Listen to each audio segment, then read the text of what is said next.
홍성주 씨는 1965년생입니다.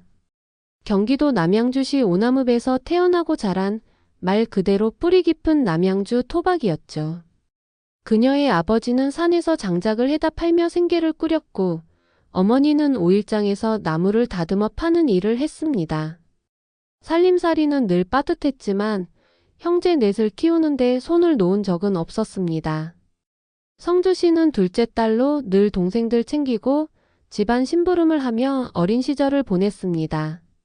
남들처럼 놀이터에서 뛰놀 시간에 그녀는 장바구니를 들고 시장을 오갔고 남은 음식을 정리하며 어른들의 고단함을 곁눈질로 배웠습니다.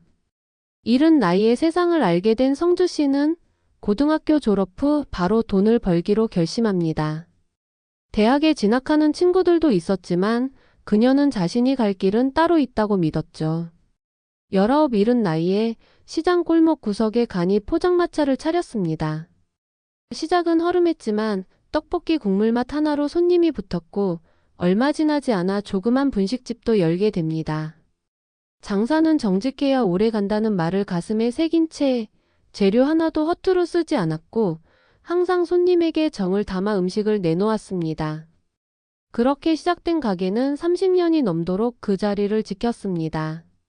장사로 큰 돈을 번 건 아니지만 꾸준히 저축을 하며 작은 빌라 한 채를 마련할 수 있었습니다. 남양주 오남역 근처에 20년 된 저층 빌라였죠. 방 2칸에 거실 하나, 오래된 구조였지만 교통이 편했고 시장과도 가까워 성주 씨에겐 그야말로 최적의 공간이었습니다.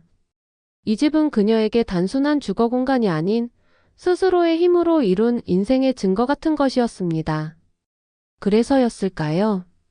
그런 그녀가 두 번째 집을 사게 된 건 실거주가 아닌 투자라는 이유 때문이었습니다. 그것이 모든 일의 시작이었습니다. 코로나19 이후 장사는 점점 기울었고 수익은 절반 이하로 떨어졌습니다. 하지만 동네 아파트 값은 천정부지로 치솟고 있었습니다. 시장 상인들조차 이제는 월세 내는 것보다 집 사는 게 낫다는 말을 주고받았고 성주 씨도 마음이 흔들렸습니다. 그렇게 어느 날 들른 중개사무소에서 오남리 두산 아파트의 34평형 매물을 보게 됩니다. 실수요도 많고 진접 신도시 들어오면 금방 오를 거예요. 중개사의 말에 마음이 확 쏠렸습니다. 아파트 입지는 좋았습니다. 걸어서 10분 거리에 4호선 오남역이 있었죠. 초중고등학교가 인접해 있었고 마트병원 공원도 도보권이었습니다. 특히 오남천 바로 옆이라 물소리를 들을 수 있어서 좋았습니다. 그녀는 고민 끝에 2021년 8월 31일 계약서에 도장을 찍습니다. 매매가는 3억 5천만 원. 그런데 그녀가 손에 쥔 여유 자금은 5천만 원 뿐이었습니다. 나머지 3억 원은 저축은행과 대부업체를 통해 대출을 받았습니다. 한도가 나오지 않아 금리가 낮은 1금융권에서는 대출을 받지 못했죠. 변동금리 연 5%, 30년 분할 상환 조건이었지만 금리 수준이나 상환 부담보단 지금 아니면 늦는다는 생각이 앞섰죠. 남들도 다 이렇게 사요. 요즘 누가 현금으로 집을 사요? 중개인의 말에 안도하면서 그녀는 이 투자가 노후를 지켜줄 거라 믿었습니다. 성주 씨는 세를 놓고 월세 수익으로 이자를 충당하면서 3년쯤 후에 시세 차익을 노릴 생각이었습니다. 남양주 안에서도 여긴 그래도 안 떨어지겠지. 그러나 그 믿음은 오래가지 못했습니다. 부동산 시장이 얼어붙는 속도는 그녀가 생각한 것보다 훨씬 빨랐습니다. 2022년부터 금리가 오르기 시작하면서 월세 수요가 끊기고 매매가도 하락세로 전환됩니다. 세를 주려던 계획은 어긋났고 대출 이자는 그대로 나가기 시작했습니다. 장사는 이미 접은 상태였고 고정 수입은 없었습니다. 주말마다 공장에서 일하거나 식자재 포장을 해보탰지만 월 이자에 원금까지 갚기엔 턱없이 부족했습니다. 성주 씨는 월 130만 원 남짓한 소득으로 대출을 감당해야 했고 하루하루가 불안의 연속이었습니다. 결국 2023년 들어 이자 연체가 시작됐고 채권자들은 기한이익 상실을 통보해 왔습니다. 하루는 현관 앞에 경매개시 결정 공문이 도착해 있었습니다. 그녀는 그 종이를 들고 한참을 멍하니 서 있었습니다. 누군가의 말처럼 투자는 결국 감당할 수 있어야 한다는 진리를 그제야 실감하게 된 거죠. 그리고 2024년 4월 3일 두산 아파트는 법원 경매에 붙여졌고 낙찰가는 2억 7천만 원.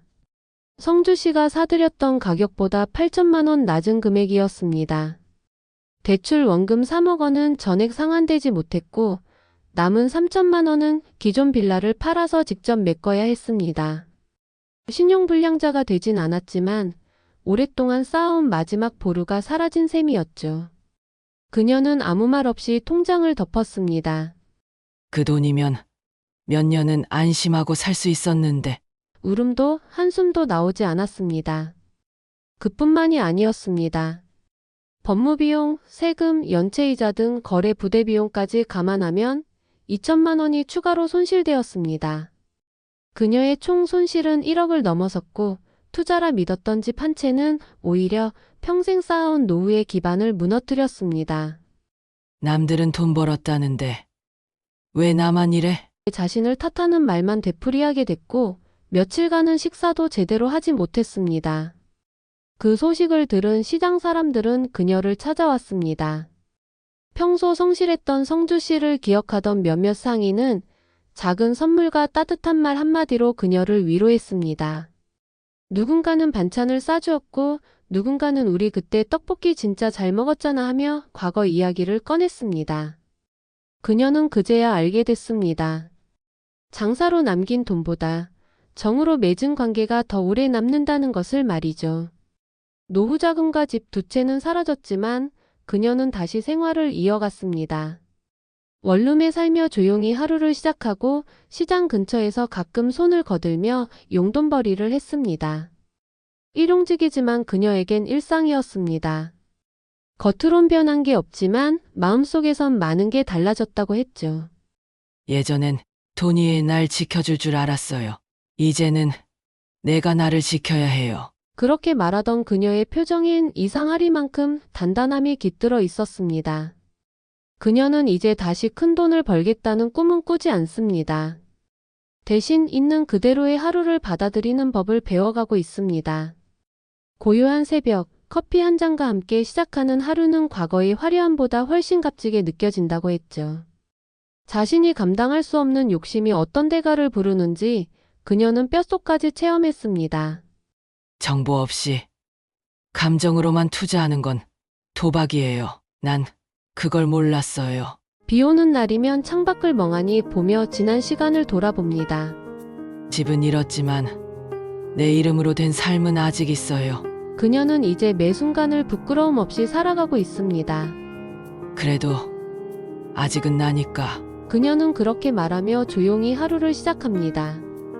그리고 그 하루는 지난 날보다 조금 더 단단하고 조금 더 자신에게 솔직합니다. 이상입니다. 유익했다면 좋아요와 구독 꼭 부탁드려요. 그럼 오늘도 오붓하세요. 감사합니다.